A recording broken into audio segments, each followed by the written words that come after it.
Reality ಶೋಗಳು ಅಂದಾಕ್ಷಣ ಮೊದಲಿಗೆ ನಮಗೆ ನೆನಪಿಗೆ ಬರೋದೇ ಕನ್ನಡದ ಕೋಟ್ಯಾಧಿಪತಿ, weekend with Ramesh, family power ಮತ್ತೆ ಸೂಪರ್ ಮನೆಟ್. ಅದೊಂದು ಕಾಲ ಇತ್ತು, ವೀಕೆಂಡ್ ಬಂದ್ರೆ ಸಾಕು ಮನೆ ಮಂದಿಯೆಲ್ಲ ಕೂತು ನೋಡುವಂತಹ ಶೋಸ್ಗಳು. ಆಗ ಬರ್ತಾ ಇದ್ದಂತಹ ರಿಯಾಲಿಟಿ ಶೋ ನೋಡುಗರಿಗೆ ಖುಷಿ ತರುವಂತದ್ದು.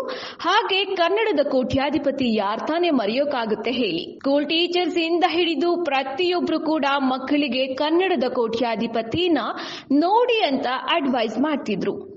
ಆ ಶೋ ಇಂದ ನೋಡುಗರಿಗೆ ಜನರಲ್ ನಾಲೆಡ್ಜ್ ಇಂಪ್ರೂವ್ ಆಗ್ತಿತ್ತು. ಹಾಗೆ ವೀಕೆಂಡ್ ವಿತ್ ರಮೇಶ್ ಶೋ ಇಂದ ತಮ್ಮ ಆತ್ಮೀಯ ಹೀರೋ ಹಾಗೂ ಹೀರೋಯಿನ್ಗಳ ಲೈಫ್ ಬಗ್ಗೆ, ಅವರು ಇಂಡಸ್ಟ್ರಿಗೆ ಬರುವಾಗ ಪಟ್ಟಂತಹ ಕಷ್ಟಗಳ ಬಗ್ಗೆ ತಿಳಿದುಕೊಳ್ಳಬಹುದಾಗಿತ್ತು.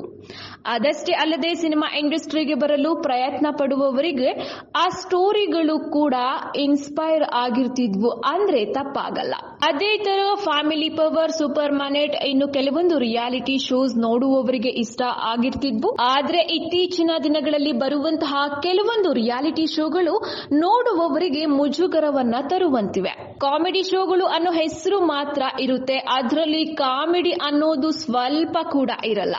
ಅವರು ಹೇಳುವಂತಹ ಡೈಲಾಗ್ಸ್, ಅವರು ಮಾಡುವಂತಹ ಸ್ಕಿಟ್ಗಳಾಗಲಿ, ಆ ಶೋವನ್ನ ನಡೆಸಿಕೊಡುವಂತಹ ತಂಡಗಳಿಗೆ ಮಾತ್ರ ನಗು ಬರ್ತಿರುತ್ತದೆ ಹೊರತು ಅದನ್ನ ನೋಡುವಂತಹ ಪ್ರೇಕ್ಷಕರಿಗಲ್ಲ. ಆ ತಂಡದವರ ನಗುವು ಕೂಡ ನೋಡಲು ನಾಟಕೀಯವಾಗಿರುತ್ತದೆ. ಅವರು ಹೇಳುವಂತಹ ಡೈಲಾಗ್ಸ್ ಆಗಲಿ, ಮಾಡುವಂತಹ ಸ್ಕಿಟ್ಸ್ ನಲ್ಲಿ ಬರೀ ಡಬಲ್ ಮೀನಿಂಗ್ ಬಿಟ್ರೆ ಬೇರೇನೂ ಇರಲ್ಲ.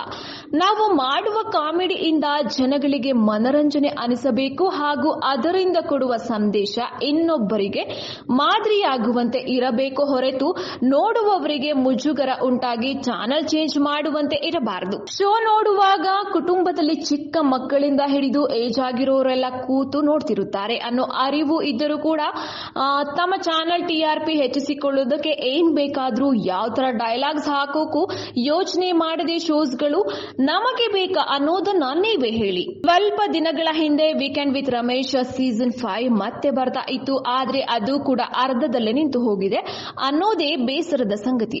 ವಾರ ಪೂರ್ತಿ ಕೆಲಸ ಮಾಡಿ ವೀಕೆಂಡ್ ನಲ್ಲಿ ಫ್ಯಾಮಿಲಿ ಜೊತೆ ಟಿವಿನಲ್ಲಿ ಬರುವಂತಹ ಶೋಸ್ ನೋಡುತ್ತಾ ಕಾಲ ಕಳೆಯಬೇಕು ಅನ್ನೋರಿಗೆ ಇಂಥ ಶೋಗಳಿಂದ ಟಿವಿ ಆನ್ ಮಾಡೋದೇ ಬೇಡ ಅನ್ನೋರ ಮಟ್ಟಿಗೆ ಬೇಸರವಾಗಿ ಬಿಟ್ಟಿದೆ. ಮುಂದಿನ ದಿನಗಳಲ್ಲಿ ಒಳ್ಳೆಯ ಮನರಂಜನಾತ್ಮಕ ಕಾರ್ಯಕ್ರಮಗಳು ಬರಲಿ ಅನ್ನೋದೇ ನಮ್ಮ ಅಭಿಪ್ರಾಯ.